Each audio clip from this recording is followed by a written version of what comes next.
Okay, everything is looking good.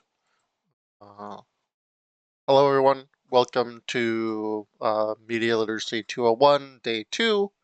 This is our recap of Media Literacy 101. So for everyone, this should just be review, hopefully. So just as a reminder of what we did yesterday, introduced myself, introduced the course, uh, figured out what we're going to be talking about, went over where we're going to be having our discussions, where to ask any questions, and what our required readings are. And as the timeline for today, we're going to be just talking about the general things that you sort of should know coming into 201. So the first one, the subject of what is a text. So when we're reading, or when we're watching a movie, or playing a game, what are the different types of texts that we can look at?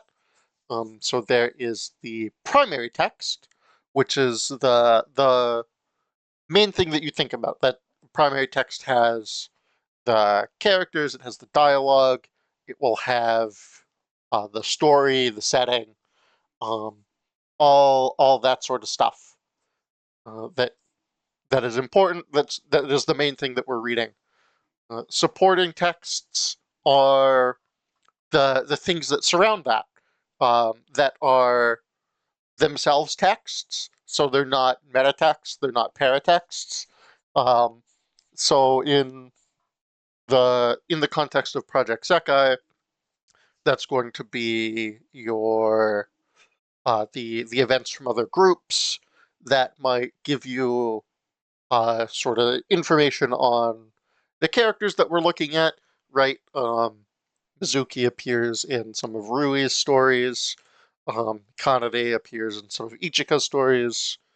Um, there are the card stories, right? The side stories.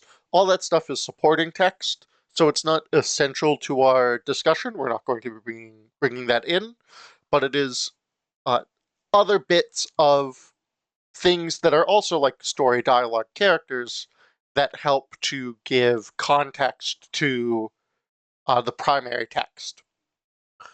Next is metatext, and this is separate from the primary text and supporting text because this text sort of about the structure and nature of the primary text and the supporting text and how you distinguish them.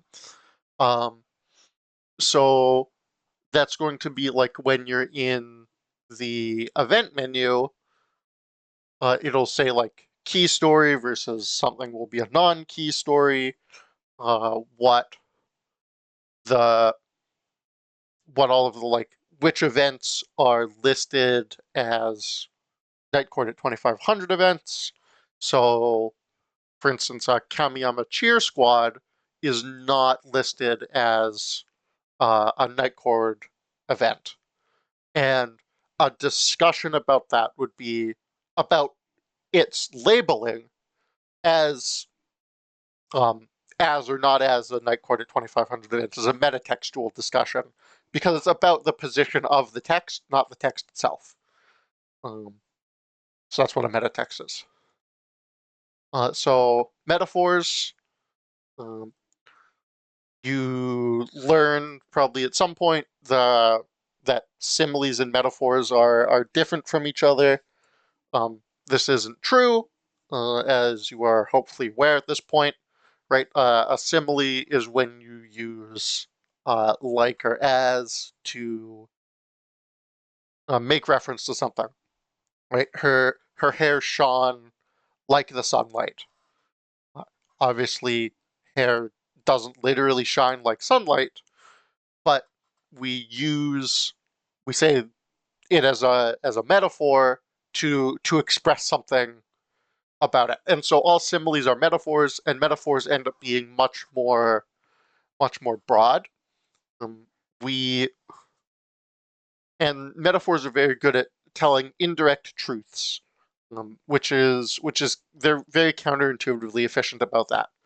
So it can be difficult to express directly the sort of like feeling of helplessness and loneliness and loss and confusion and uncertainty.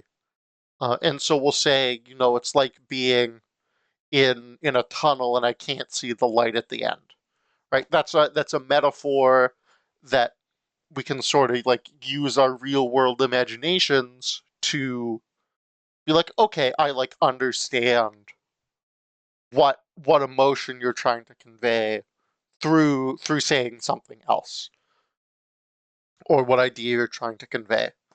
And metaphors can be huge. Metaphors can be really big. And we're going to be talking about a ton of different metaphors that Project Sekai and the Nightcord story uses throughout the course. That'll be the bulk of our discussion. Um, and so it's really important to understand sort of how to recognize a metaphor, and we're going to be talking about that, and how metaphors get used by writers.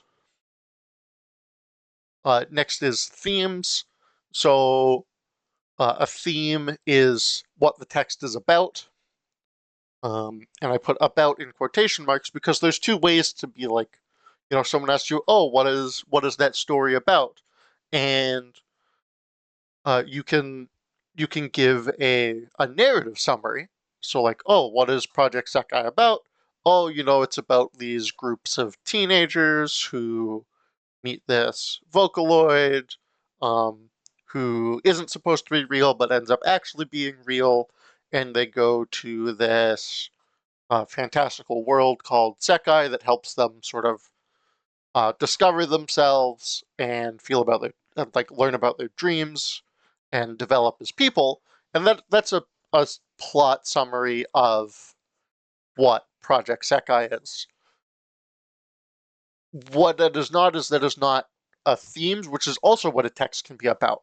So when a text is about a theme, it a good example from Nightcord would be the weight of depression, the sort of paralysis of depression or the paralysis of uncertainty.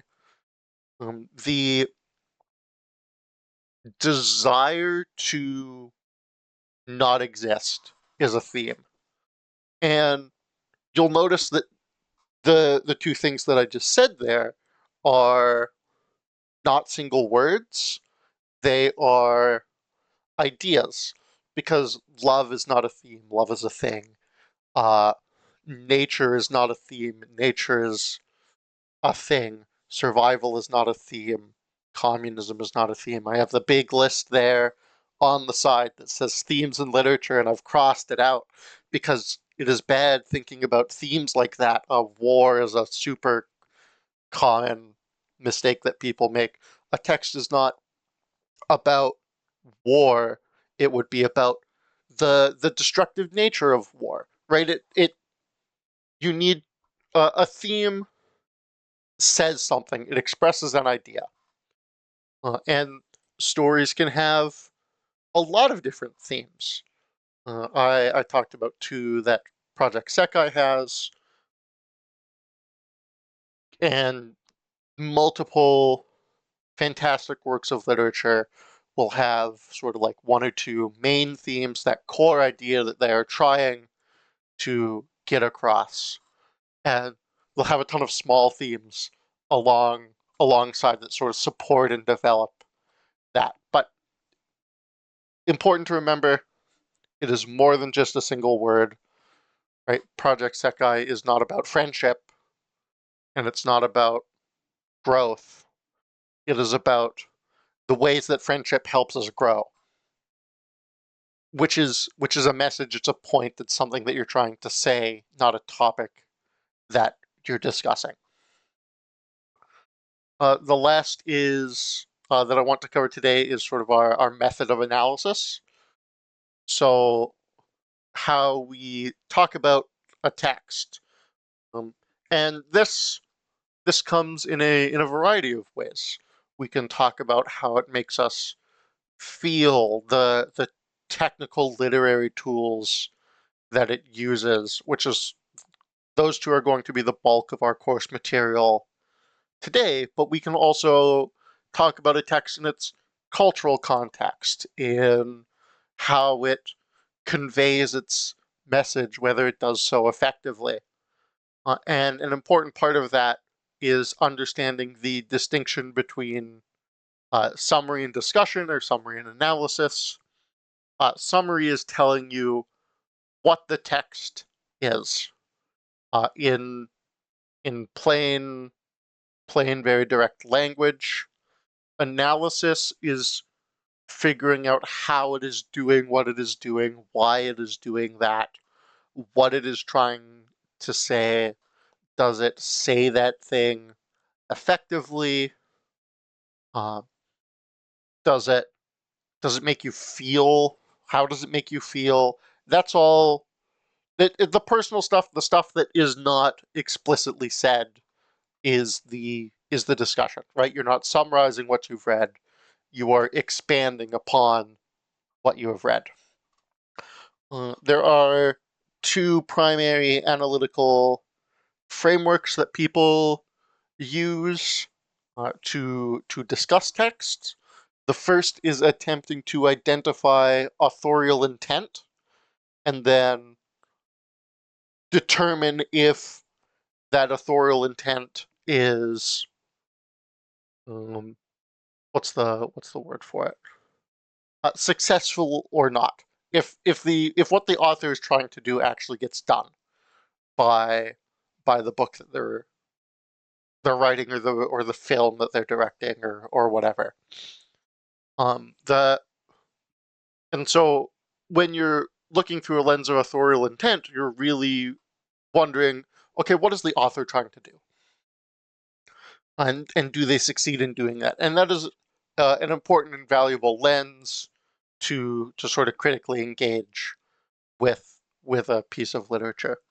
The second, and the one that I dominantly use, and that we're going to be dominantly using for the rest of this course, is the death of the author, where we don't care the author's opinion on their text, what the author thinks it's trying to do, what the author wanted to say with it, is just one thing, one interpretation among many, and we're trying to find our own personal interpretations.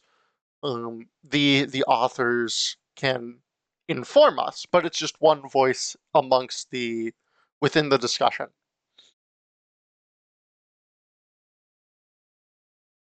So, sort of knowing these things, understanding these things is the baseline expectation for going through this course. This is what I want everybody to know, and sort of be familiar with, and the language that we're going to be using, the definitions that we're going to be using going forward, right? Understanding what is a metaphor, understanding the difference between summary and analysis, understanding all that sort of stuff, what death of the author um, is what we're looking for going in starting tomorrow. So from here on, there's more depth. We're going to start the actual content tomorrow. We're going to be talking about how the main themes of the text get explored, of the events get explored in different ways, how they switch that around for our four main characters. So I hope you're looking forward to that. That should be fun. That's what hopefully everybody's here for, is that discussion. And now we're done sort of the 2 administrative days. So if there are any questions, same as last time, I literally just copied the slide. It's the exact same every single day. You can go to this Discord server. My username is Mike. Follow all the rules, be polite, don't get in the way of the people tiering. don't interrupt, don't be rude, all of that sort of good stuff. Thank you, and I'll see you guys tomorrow.